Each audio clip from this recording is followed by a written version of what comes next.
happening, everyone? Hello, and welcome to the Review Roulette Podcast, the podcast that brings strangers together for a movie night.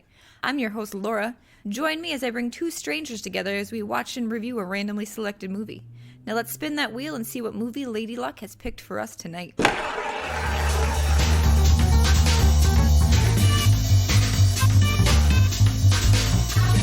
What's happening, everybody? Welcome to a special, extra special Flash Gordon. Oh, you failed. We didn't rehearse this before. We should have coordinated our queen soundingness. I didn't know I had a singing part. I got my mustache ready. I got my hairy chest open with the tank top. Yeah, you let me down, Nick. You let me down. Okay, well, we are watching Flash Gordon just because this is one of my favorite. I swear I see this for every extra special episode. When do I get my favorite movies? Yeah, you shut up, Nick. No, but this actually is one of my favorite movies. First movie you ever remember watching, I think it's this movie. My only memory of watching this is I remember sitting next to my dad in his chair because I always sit next to him.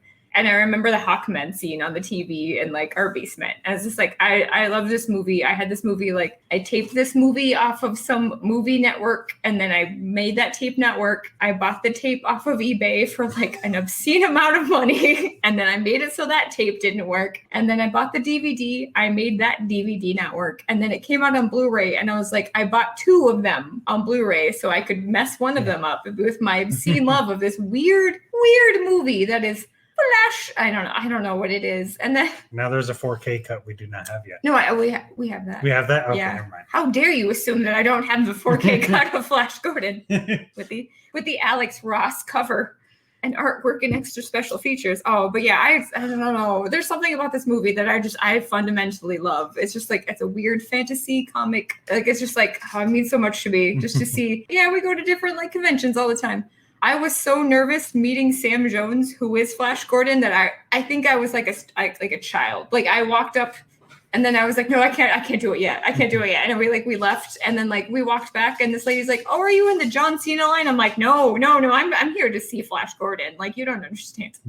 I need to see Sam Jones. So yeah, I'm so excited for this. And then we have Marq and Andres on to watch this with me. I knew Marq was a good person to watch this with because when we were on NerdCageLIVE, he knew the first lines of this movie. And I was just no, we need this man. This man knows this movie. As soon as he said "Plight us on board," I'm okay, no, this is what we're doing. We're gonna watch Flash Gordon together because Andres just loves pulpy, amazing movies. So yeah, I was super excited to watch this movie any other time, but then to find two other people and then to drag my husband along just sounded great. But so Nick, other than me making you watch this movie, do you have any other experience with this movie? Queen is great. Yes, Queen is great. Queen is in my top 5 bands of all time, and if you put together your ultimate, I know it's not exactly Flash Gordon, but I know Queen does the soundtrack. But if you put together your dream team band, Freddie Mercury is the singer. Yes. He will always be the singer. Just a man. So that's my only history with Flash Gordon.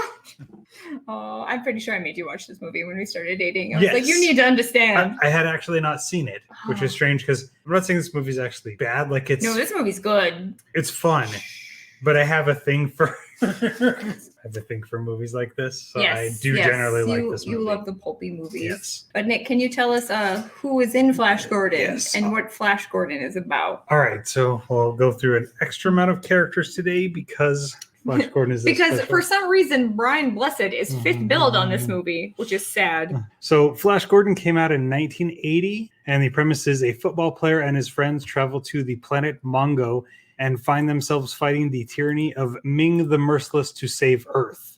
And this is directed by Mike Hodges, and he is known for such things as Flash Gordon, Get Carter, and The Terminal Man.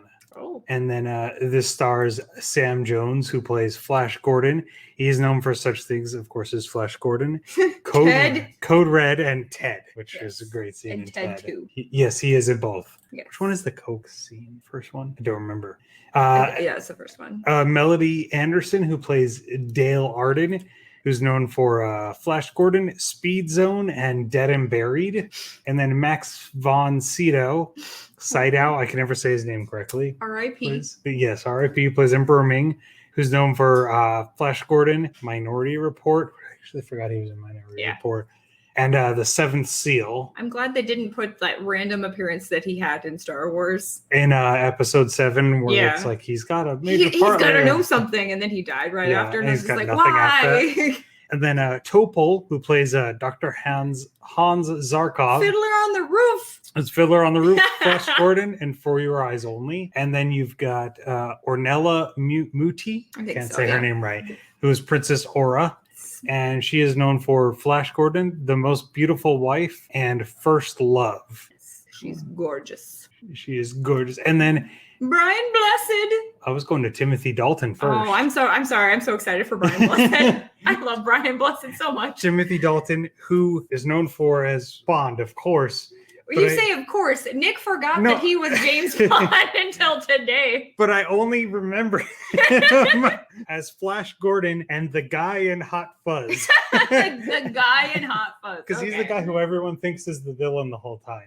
He is the villain. No, the villain is the town. Well, yeah, but he's like the main town guy. Yeah, but it's still like everyone. It is pretty much his dad that is the villain. But yeah, no, he's also James Bond, Nick. He's also James Bond. But yeah, get to my favorite character. And then Brian Blessed, who is Prince Volton, who is known for Flash Gordon, the Tarzan, who's Clayton, Much Ado About Nothing, and Boss Nass from Star Wars Episode 1. I appreciate that you did Much Ado About Nothing over Star Wars, because that is my favorite portrayal of Brian Blessed. I like all those movies, except for Star Wars Episode 1. Except for Boss Nass. Yeah, I love him in Much Ado About Nothing. And then I just, like, that man is like, I feel like whenever they did those Dos Equis commercials where there's like, it's the most interesting man, it's like, that should have been Brian Blessed, because like Brian Blessed has like climbed Mount Everest like twice. He has boxed the Dalai Lama, and he has like a farm with over 1,000 different types of animals, and he has single-handedly brought like a species of bee back to the UK. Like Brian Blessed is like the most amazing man, and he's just like, oh yeah, I was a hawk man once in Flash Gordon. It's like, no, like Brian Blessed is like, oh, if I could ever meet that man, that would be great. But yeah, I was like, he needs to write some sort of like memoir that I could read and just be like live in, because it's like he has the greatest stories of like when he my favorite one is when he was climbing Mount Everest. He was like, it was him and his 3 people that he climbed with, and his one friend is like, I need to take a shit, and it's just like, it's the most amazing thing listening to this man tell this story, because it's like, oh, it's Hawkman. And so he's like, oh, my friend, he's like, he really needed to take a shit. So I guess he like helped his friend, like he held his friend's arms out while his friend like stuck his ass out the tent so he could shit. And so his friend shit, and they're like, oh girl, you shit on Mount Everest. So he like pulled his friend back in. But what they didn't realize is like on Mount Everest, there's this like updraft. So while his friend was shitting, it blew his friend's turd up, and then it landed into his friend's hood. So then when they brought him back into the tent, his friend's turd like started like warming up a little bit and smelling, and they're like, that smells like shit in here. But yeah, it's just like, that's the most amazing. Yeah, like, so this man like helped this man shit on Everest, boxed the Dalai Lama, and like saved bees in the UK. And it's just like, oh yeah, but he was a hawk man. But oh yeah, I'm so excited to watch this movie. I would almost feel bad for the people watching it with me if I did not know the people watching it with me. But like I said, I knew Mark was like the perfect person to watch this movie, because we were on NerdCageLIve, and he just said the first lines of the movie, and I was like, no, we need to watch Flash Gordon. Speaking of, so we'll bring Mark on. So Mark, how's it going? We have not had any technical difficulties in all day, and I knew it was gonna happen. Well, in that case, so Andres, how's your day? Pretty good so far. Just woke up. Good morning. Got some breakfast like 10 minutes ago. I'm ready to start my day with some Flash Gordon. Savior of the universe. Me and Nick were gonna have a running bet about how many times you sang during our episode. God damn it. But I wanted to join in too, but all I know is Flash. But I don't know. That's all I know too. But actually, no. Something just a man of courage and wonder. Nothing but a man. Mark's back in. So okay, let's try this again. I believe in you, Mark. God damn it! Where's this at? Now. Oh, yeah. Oh, yes. Hello. no. Wait. Trying to use. Can you guys hear me now? Now we can hear you. Yes. So that was a good call. So I went into the settings. It was trying to use the built-in mic on my camera instead of using. Yeah. There we go. There we go. Yay. Okay. I was really worried. I was just like, you were kind of the main inspiration behind this one. You would have enjoyed it anyway.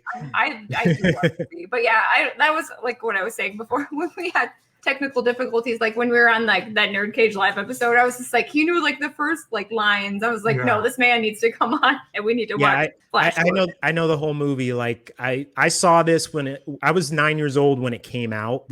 I'm aging myself, but I was 9 years old when it came out, and me and my best friend went and saw this movie every weekend for its entire theatrical run. So I've seen it like dozens of times. And then, years later, just rewatched it over the years. So I'm like you. I'm a huge fan of this movie. It's like, I love it. Yeah. Like I said, like this is my first like movie memory that I have where it's just like, I can't think of any other movie that I remember watching other than like sitting. I vividly remember that Hawk scene of them like with the plane. But as a dumb game, Nick has pulled up the script. I was going to see how far we could get into the movie, Mark.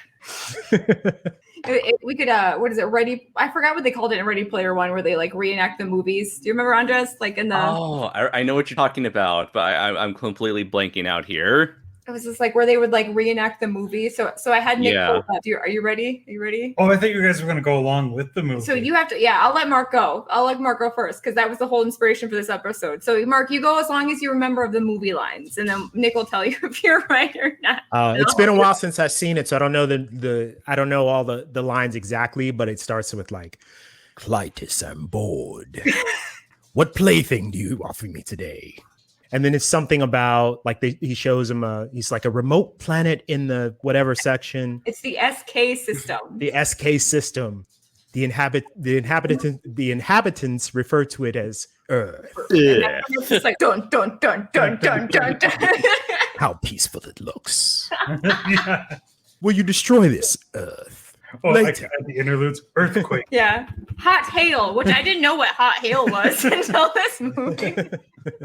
No, I like to play with things a while before before annihilation. Yep. Yes. That is correct. And then main title. Flash. Hot hail, which I don't know how to sound effect. Yeah, I don't think the movie knew either. It was literally just like little, like, well, you'll see. It's just like dumb little. It looks like Star Trek. But yeah, I'm so excited. But so you see this movie, and then I guess Andres, what is your experience with Flash Gordon? It is unfortunately nowhere near as extensive as both your guys' history with the movie. I believe. You should leave. Honestly, it's like one of those movies that I've heard about. I've heard the name tossed here and there before online, but it wasn't until I saw Ted that actually got me interested in actually checking out Flash Gordon. And pretty much like the year after, I ended up seeing it with a couple of friends, and my life was forever changed. I feel like you could be defined by like red accessories, Andres, but he's got a red shirt. Like you like the red accessories, right? Yes, I do. I definitely dig that. I dig the red tank top. Yes. It's like, I was as much as I know about like the I feel like you and me were like doing like horrible pulp movie bingo, and we're just like the Rocketeer and the Phantom away from like completing it. Yes. Like we watched Flash Gordon, The Shadow. I feel like I watched Darkman with you, even though I really didn't.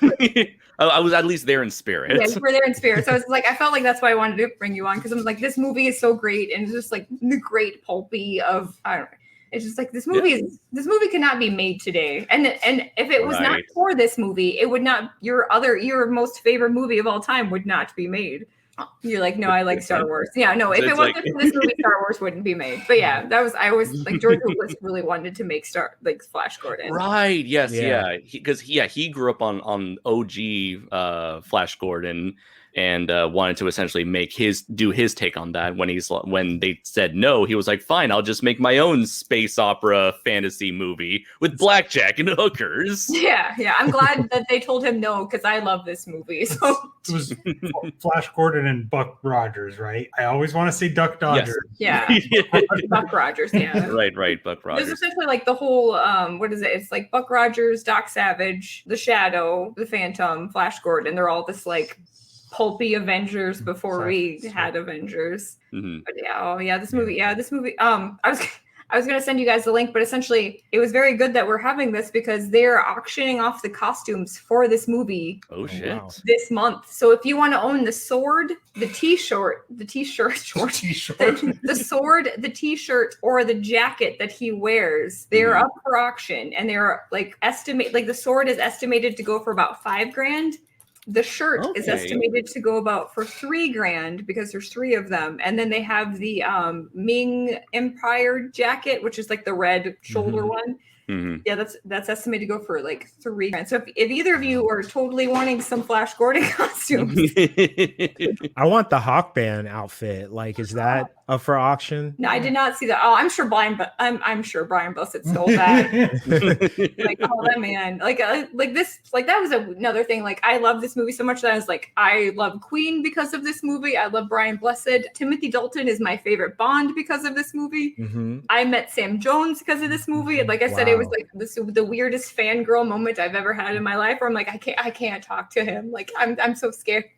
Eventually, I got my courage up, and then I felt super creepy because we went up to talk to him, and he's like, "Oh, you were here yesterday, right?" And I'm like, "And we weren't." I'm like, "No." He's like, "I'm pretty sure you were here." And I was like, Sam Jones thinks I'm stalking him. I'm like, "No." No. Just roll with it. Just pretend you guys are like chill buddies. Like, yeah.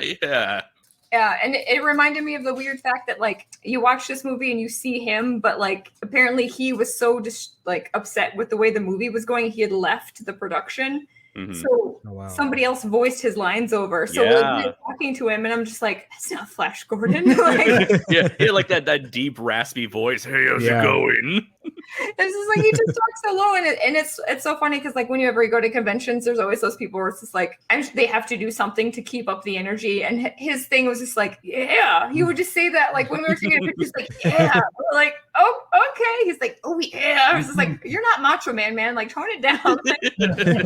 Yeah. But we got his like, what is it? This is our weird Japanese poster. Oh, nice. Cool. Said loving blessings, and I was just like, he thought I was some weird soccer lady, and I was super excited to meet him, and I was just like, oh. But yeah, I'm so excited to watch some Flash Gordon. But and then you already told us everything that's in it. Yes. And we went over it, and Brian. I'm just going to talk about Brian Blessed the whole time. This could be a Brian Blessed podcast, just so someday I could meet that man. Oh, I don't know. I think this is the only movie I've ever seen him in. To be honest, Much Ado About Nothing is my favorite Shakespeare play, and the movie that he is in. So I would recommend Much Ado About Nothing. Okay. Stay away from. Wait, have you not seen Star Wars? I try to pretend like I've never seen it. I like the original trilogy, like 4 through 6. That's but everything else I kind of pretty much disavow. I watched each one like one time, and it's like, you were the same as I in that Star Wars fandom, where it's just like, yeah, you know what's good? The original stuff. Everything else is just kind of like Bosnatch and Jar Jar Binks. We're just like, oh, I'm uncomfortable watching this. Now the animated stuff is actually pretty good though. Like I do watch, I have watched Rebels, and I liked that. And I do watch The Bad Batch, and I kind of like enjoy that. That's actually pretty cool. Like the concept behind that's interesting. When does The Bad Batch take place? Because I don't really like Star Wars, but like I like some of it. So when does that? I want to watch. Like, so the Bad Batch takes place like directly after the events of Episode 3. So it like the opening, like the beginning episode, is when Order 66 is being carried out, and they know nothing about it. Like everybody else, every other stormtrooper like knows what's going on and is like following through with it, and they don't know. And like, you know what I mean? Like they're like deeply entrenched with like the Jedi and all that stuff, and like it's interesting like how they kind of lay that out. Like the Star Wars franchise is such a weird thing where it's just like I said, like I like 4, but like 5 and 6 are my favorite, and then what I've heard of The Mandalorian sounds like it's amazing, but everything else just sounds like straight garbage. Yeah. I guess just like any other franchise that grows too big there's always going to be some crap with some gems. Yeah, but it sounds like there's a lot more crap than gems. I guess makes the gems shine that much brighter. Right. Whatever makes you good morning, Andres. Whatever makes you happy. Thanks for waking up to come on, but your franchise is shit. I used to watch Oh. 4, 5, and 6 all the time. On I like 5 and VHS. 6. Eh. Yeah. Screw Star Wars, Gundam all the way. It's like Oh, Star yeah. Wars, but with 100%. giant robots and psychics. Yes. It's like, It's not a thing I would have thought that was going to. But okay. Well, we will start some Flash Gordon. Nick, I guess, and you already said you like. I made you watch Flash Gordon. yeah, you made me watch it multiple times. I know it's so good though. It's not make you. I wouldn't even I say make subject me. you. Yeah, subject. Yeah, it's not like you're tying me down. It's like what it's like on any slow day. You're like, Nick, I'm bored. What plaything can you offer me today? Guess we'll watch Flash Gordon. Exactly. Do you feel like flying? I feel like wearing a bird suit. No. Yeah, no, I like this is probably as much as I say like a lot of movies are my favorite movies. Like I could say this is like my top 5. So I'm like, you're fine. You're fine. You need to stop barking. Come here. I'll take care of the dog. But this is probably like my Yeah, third that's favorite fine. movie where it's just like I put it on and it makes me feel better. Where it's just like, okay, I know exactly what's gonna happen. Everything's gonna be fine. My dog's gonna be fine. You're fine. You're fine. Oh, I'll get the dog. They're probably hungry. Our dogs are horrible. But okay, we will start some Flash Gordon.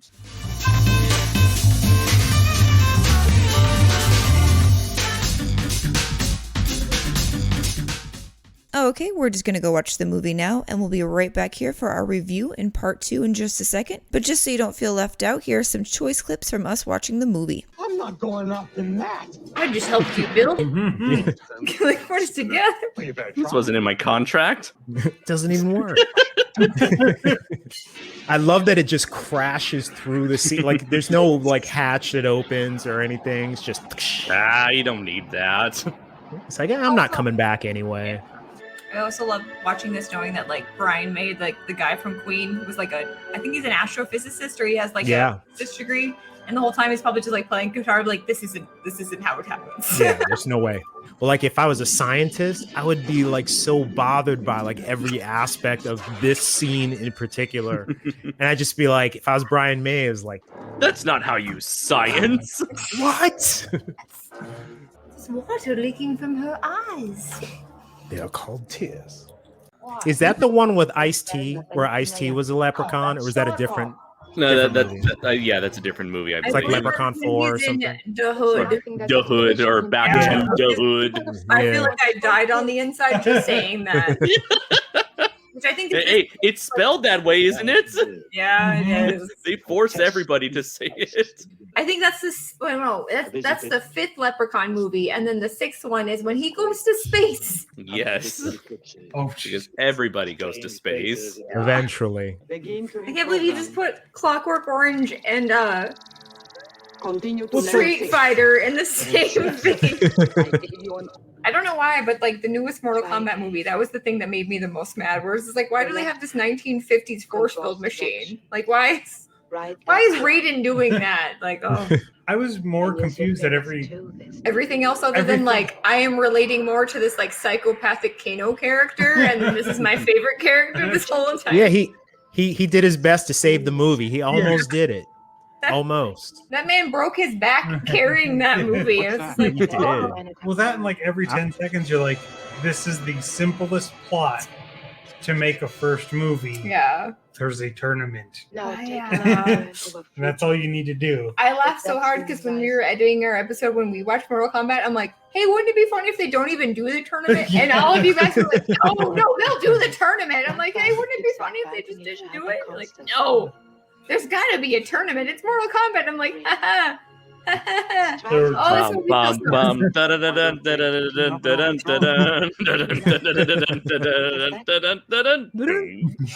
so- Like you should stick to better jackets, like from Draco Azul, available on Amazon and Comixology. Wait, how many minutes has it been? It has been, I'm so proud of you. It's been an hour and 13 minutes. I don't know, but it looks like It them. looks like Carrot Top. And this was one of the first, because I think it was on HBO. Where's the first like try to do sexy things I saw? See, he's turning into a frog, and they put this little frog knots on him. Oh wait, is that him? I think it's him. It's him. Hey guys, can you hear me? Hey, Yes. Okay. All right. We started watching Tango and Cash for a second. I was gonna say I don't remember this scene at all. Let's get started with part 2, shall we? But first, if you'd like to be a guest on the Review Roulette podcast, just sign up at our website. It's www.reviewroulettepod.com. That's www.reviewroulettepod.com.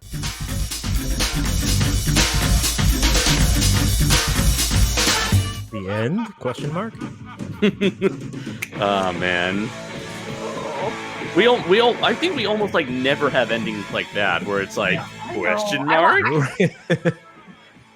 The last time I can think of that would be like, I guess, Godzilla 2000, but that was only like the American cut that added that in. The end? Question mark? You're like, no. No, this is the end. We're gonna get another reboot right after this. Oh. Okay, well, that was Flash Gordon. We just finished the greatest movie of all time, and then like it's super early for one of our guests, and super early for the other. So we'll go with the super late. So Mark, what are your thoughts on Flash Gordon? Yeah, I mean, my opinion has not changed in the 40 years that it has existed. Is still one of my all-time favorite movies. I have not seen it in several years, but it did not disappoint on this rewatch. This was so much fun. I'm really glad that you invited me. Thank you so much. I love this movie so much. I was like I said before, like the 3 other times where I'm like, you knew the first line of the movie. I'm like, this is the man that I need to watch this movie with. It's just like, I felt like it was like the nerd like Ovaltine code where it's just like Clytus on board. I'm like, okay, we'll watch this. Make sure to watch your Flash Gordon. No, it was. I love this movie. Yeah, I was so excited to like find somebody that like liked this, and that's why I was like, I'll just drag Andros into this because might as well. On. But so I'm assuming you would still recommend Flash Gordon to anyone. Oh, absolutely. I mean, it's, would I compare like the effects and, some of the set design, some of the set design and things like that. Would I compare that to like things that exist in modern cinema? Like, would I hold it to the same standards? No, I wouldn't. Like it's for its time. I think it was, ahead of its time, with the exception of Star Wars and Star Trek, the motion picture. All other sci-fi that came out around that time was incredibly derivative. This was creative. They did things in this film that I don't think that anybody around that time were even thinking about doing. And so like it still continues to impress me. I feel like this is like the fantasy sci-fi. Like this is the true mesh of like Star Trek and Star Wars and like fantasy that I want. Where it's just like, oh yeah, like he's on a spaceship. He's doing stuff, but it's like it's all Mongo.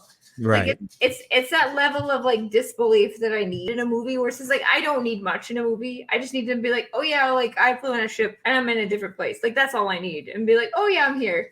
It's like I feel like that's why I love Flash Gordon, where it's just like, oh yeah, like we took a ship to this different place and we're here.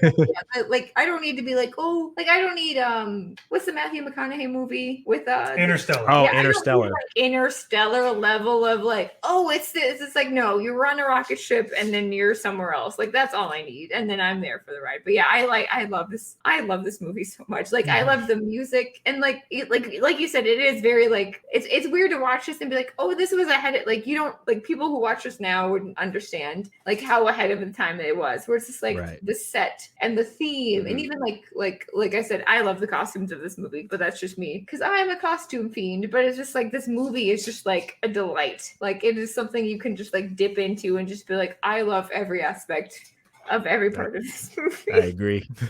And it's just like, and like, can you imagine your life without Queen? Like, it's just a weird thing to be like, this movie was just like, hey, there's this band.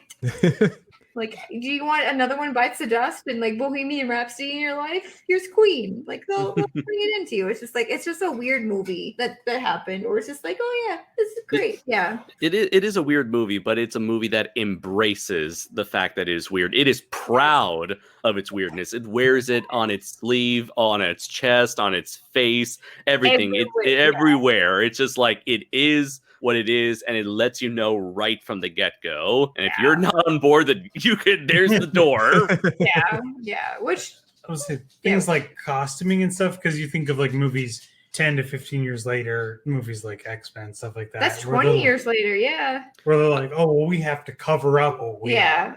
we have to modernize and like cover everything and just plain black leather and outfits. I'm like, it's like everyone's different outfits with like bling and shiny, and that was weird. Yeah, because essentially, like before this recording, we watched From Beyond, which is like a 80s movie. Yeah, but it's so weird to be like, hey, there's like the Shadow, the Phantom, Flash Gordon, which is just like we're gonna totally embrace everything that this movie looks like.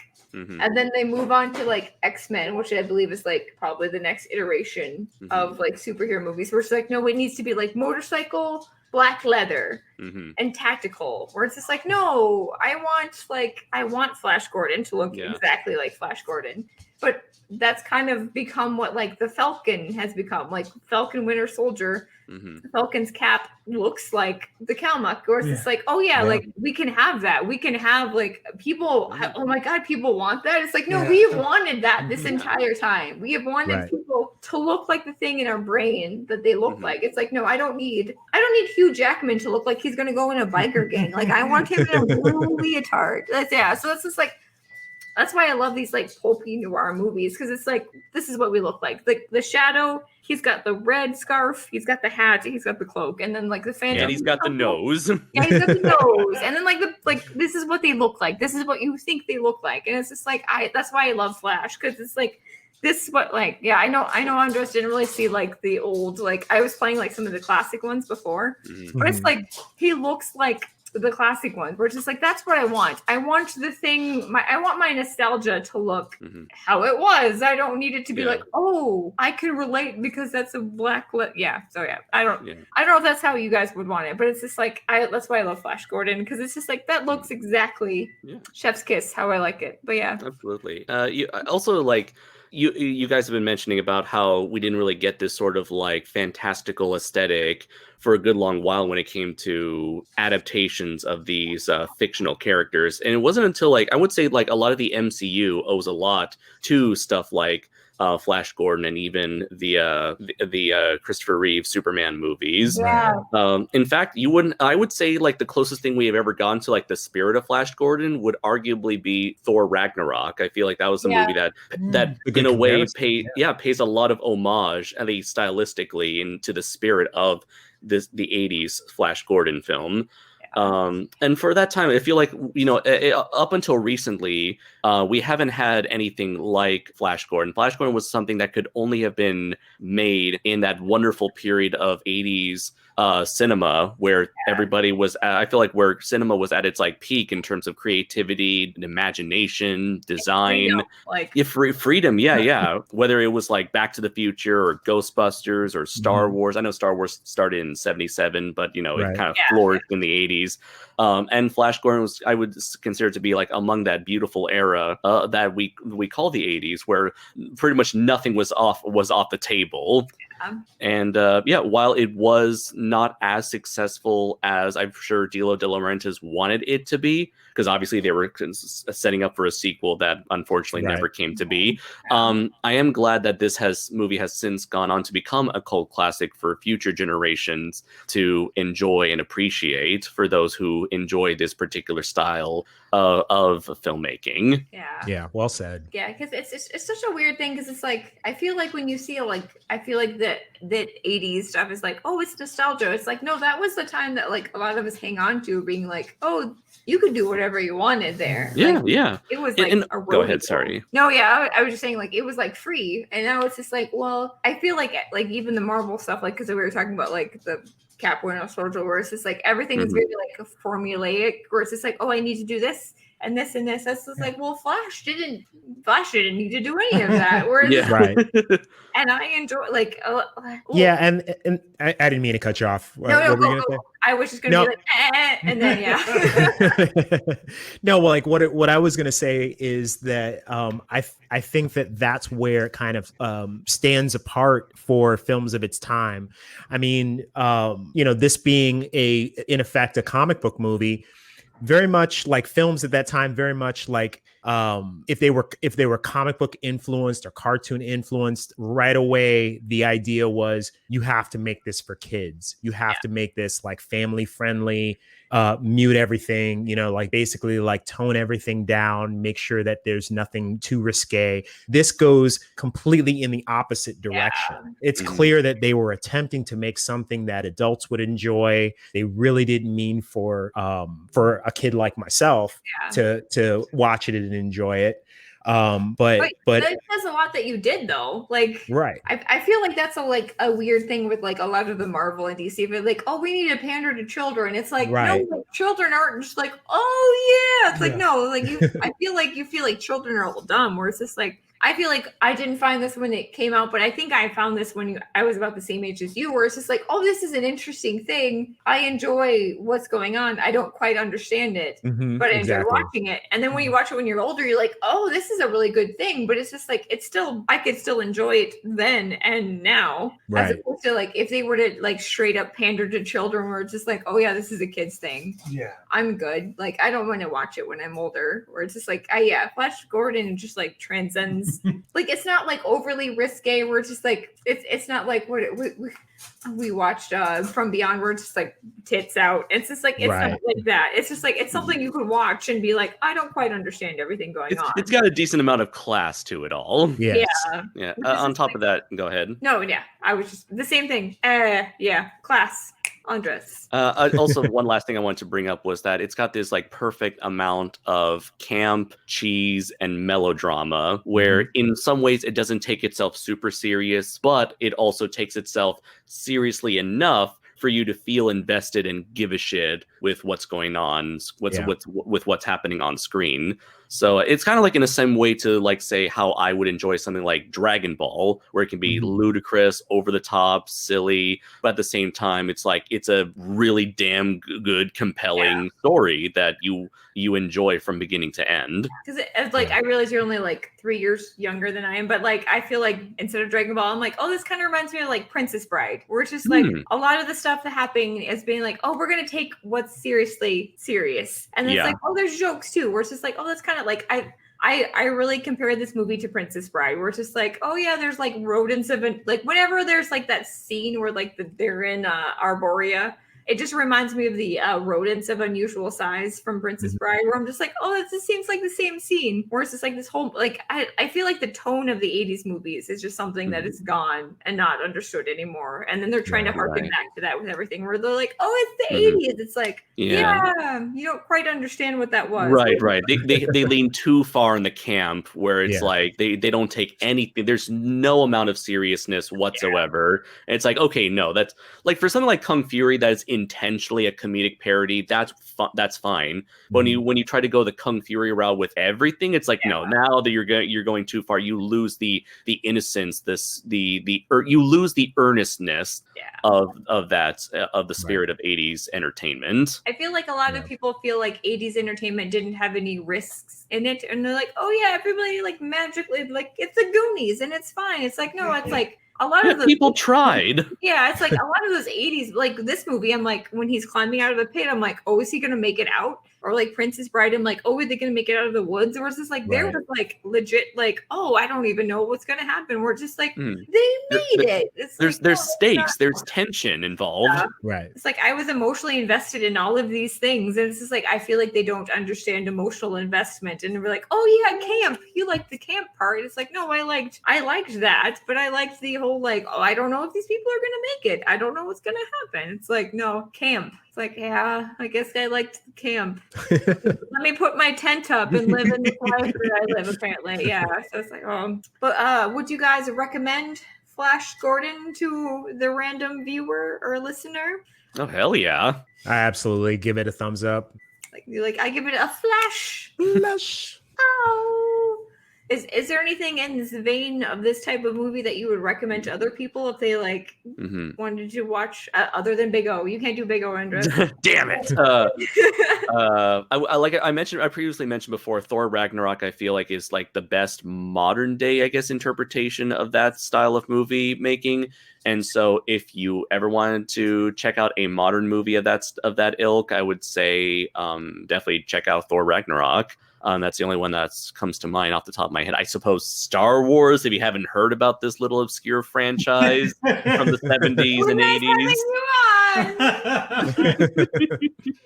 Well, Mark, is there anything you would like recommend if anybody wanted like a Flash Gordon hit after they watch Flash Gordon? Well, I mean, I'm a child of the 80s. And so, yeah, like I would recommend if anybody out there has not seen these movies, Krull, Legend, Beastmaster, you know, I'm sure that I could, if I had like a little bit of time, I could go for about 10 minutes about, you know, with all the great movies that came out within that time period that a lot of people have never heard of. Maybe people have heard of those three, but if you haven't, I would highly recommend checking those out if you enjoy Flash Gordon. I feel like Krull is very underappreciated. That's another one I want to like slide in here at some point. Oh, I also forgot, since this is a Dilo De Laurentiis production, Kong 76. Oh, that's with thing to think of. Yeah. Lang. Jessica Lange. Yeah, Jessica Lange. Yeah, And I couldn't remember her name. Yeah. Jeff Bridges. That's Young Jeff Bridges. Yeah, and young Sam Jones just together. Oh, that's such a weird thing. Yeah, that's a weird, like, any listeners, I would highly recommend if you could somehow get behind the scenes on the Blu-ray edition of this movie, where it's very interesting to find out, like, the extreme disconnect between the Italian-speaking cast and the American-speaking cast, because essentially it's just like, Dino De Laurentiis is like, oh yeah, make Arborea. We didn't really have that in the script. Just make it. Make it the plant planet. Yeah, it was just like, it was a lot of that where it's just like so many sets were made because he was just like, I don't speak English, but I want to make the plant world. And it's like they did not have Arborea in the script. They did not have Prince Varen in the script, which is weird because it's like I would not have gotten Timothy Dalton or Richard O'Brien, which is like my two favorite things in this movie. Like other than, I don't know, this. Another recommendation I would make, since you just brought the whole Italian cinema. Danger Diabolic. I would go with that one as well. And if you want to know that KaijuNoir has an episode on Danger Diabolic where I talk about it with my friends Dylan McCandless and Raph and Shoma. That actually did make me. It reminded me of this and Phantom of the Paradise when I listened to that episode. I'm like, oh yeah. This is why I should have Andres on for the Flash. And if we ever watch Phantom of the Paradise, I'm just going to call you and be like, I know it's like 2:00 in the morning for you. Phantom of the Paradise. Fine, all right. I'm getting out of bed all disheveled. This movie is weird. Yes. What, Nick? I was thinking of something like, I just think of, because you guys covered pretty much like every movie that's actually similar, but I was trying to think of like costume wise, and it makes me think of like I think of Big Trouble in Little China because of how they work about costumes, and like Batman Returns. Okay. Oh yeah, that's a good point. Yeah, like I swear. It's like it's just into the atmosphere of the storytelling. Yeah. Because I think of like, because you're saying Phantom in Paradise, and I was thinking of like Penguin's teeth, and like, oh yeah, that's just kind of. That's a weird thing where it's just like essentially there's like French fashion houses and Italian fashion houses. I feel like this movie like contributed to the Italian fashion scene because like. I swear, like, I realize the three of you have not sewn beads into anything, but like Ming the Merciless. No, I know you haven't. I don't want to judge the other two of you. I'm just going to guess that you have not, like, but the costumes on this movie are just like ridiculous. Like, it is not even understood, like, how, like, every one of those costumes, like, I swear, like, the Princess Aura has 4 different costumes that probably took thousands of hours. And it's just like, I feel like this movie kept the Italian fashion scene going for a while, which is just obscene, which was just like, that's why, like, when I found that auction, I really wanted to buy something where it's just like, I don't want the sword, but like this is ridiculous. Like fuck swords. I want the clothes. Yeah. Well, the sword looks I want them sick threads. Yeah. Oh, but like Sam Jones's jacket that he wore during, it was like, so there's, usually when you make costumes for movies, there's the hero, the stunt, the backup, and the backup. The one that was for sale was the first backup, which means he probably wore it like once or twice. but it still had like very elaborate beading all over it. And I was just like, the amount of time that would go into making one of these, and let alone knowing that they had made 4 of these, is like hundreds of hours. And it's just like, I just want to buy this. And I want to wear the shit out of this. It's just like thousands of dollars to own, like, and then like now it's just like, it's so frustrating to be like, oh yeah, like I'm Birdman and I have a green suit and I show up and like other people make my suit, and it's like, people used to make these suits and it just takes so long, and now it's just like, I wrote some code and you have wings now. It's like, no, like that's why I send you elaborate compliment construction, Andres, because you need to understand that I needed to be educated on that, that stuff. Whenever you do some Draco Azul costuming, you need to like put it through me, and I'll be like, that's not how shirts work. Well, guys, I gotta run. Yeah. All right. So you plug some nerd. You be a J. Plug some NerdCage. Okay, yeah. So Jay St. G and I have a channel called NerdCageLIVE. If you are not aware of it, we are on YouTube. We have weekly look back episodes where we take an old movie on its anniversary date and we talk about what's great about that movie. We talk about the facts, little history, backstory, and then what we like and dislike about that movie. And then on Thursdays, we have a live show where we have a guest or multiple guests. Sometimes we have watch parties. It's basically just to hang out. So if you're so inclined, come check us out.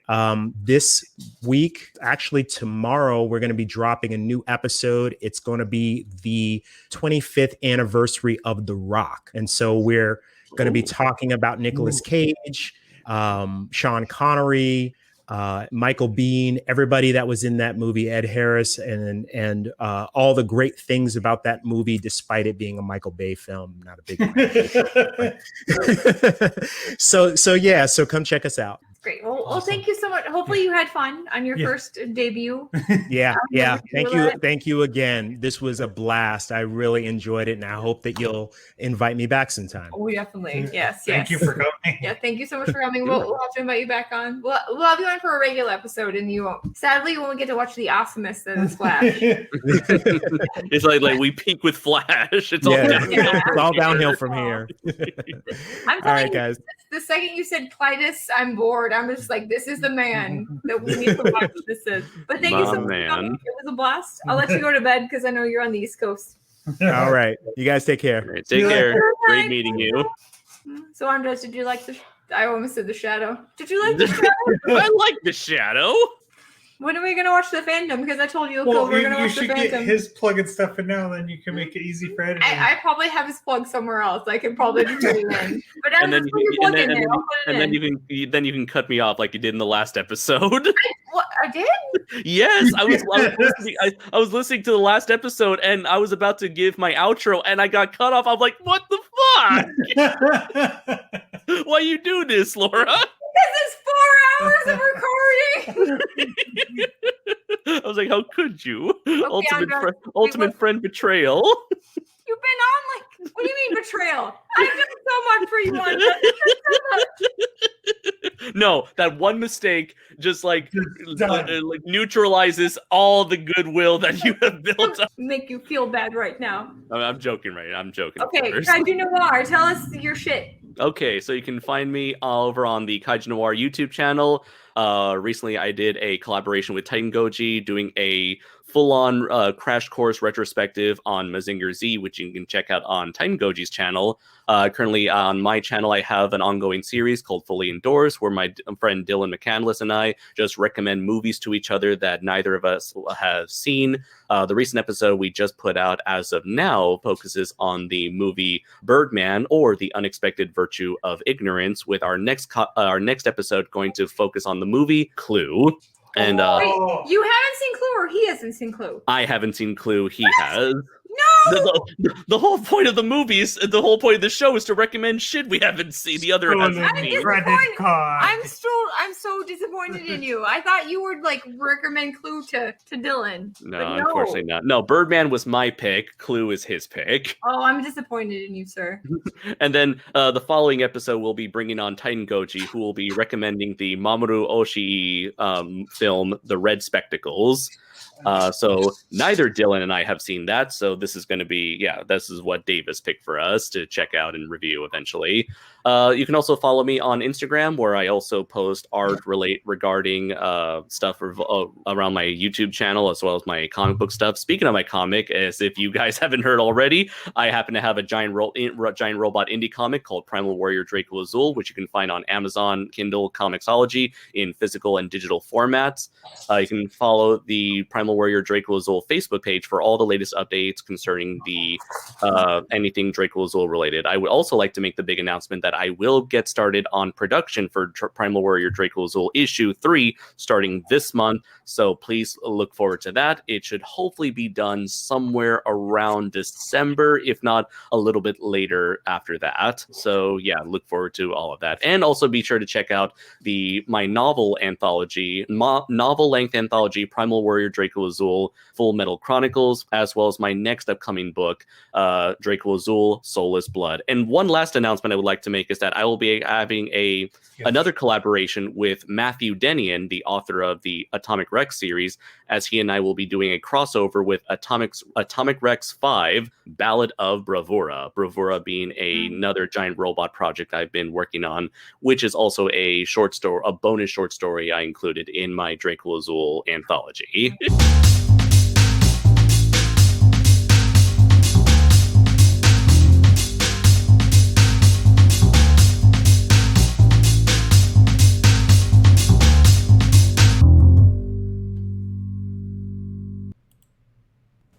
Thank you for listening to our Flash episode featuring Mark and Andres. We'll be leaving links to their YouTube channels in the description below. If you want to keep up to date on everything involving the Review Roulette podcast, you can follow us on social medias. We'll also leave those in the link below. We have Facebook and Twitter. We're mainly on Twitter. We're also going to start releasing rough cuts of our episodes onto YouTube, so you can watch very rough cuts of the episode and then listen to the refined editedness of the audio podcast. Be on the next fully endorsed, you piece of shit.